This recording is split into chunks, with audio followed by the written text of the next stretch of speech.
Когда работа – это призвание, с этими словами согласится Алексей Муратов из Айхала Мирнинского района.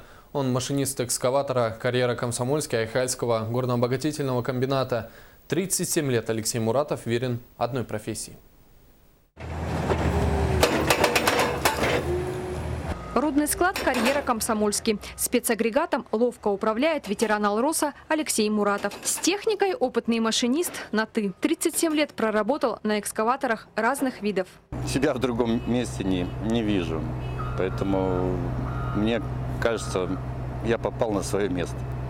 В профессию Алексей Муратов пришел по стопам отца. У него и перенимал опыт. Признается, в свое время хотел поменять профессию, но понял, управлять стальным землекопом – его призвание.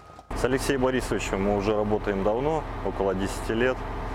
Очень хороший человек, всегда поможет в трудную минуту. Всегда обращаемся за отдельным советом.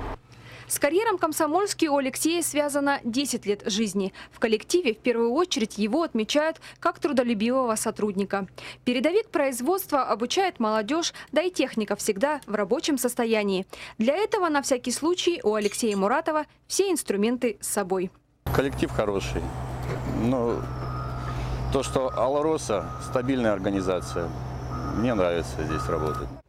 Во время видеосъемки у Алексея Муратова была крайняя трудовая смена. Впереди долгожданный отпуск, встреча с детьми и отдых душой на природе в собственном саду. Через 2 месяца Алексей вернется на рабочее место.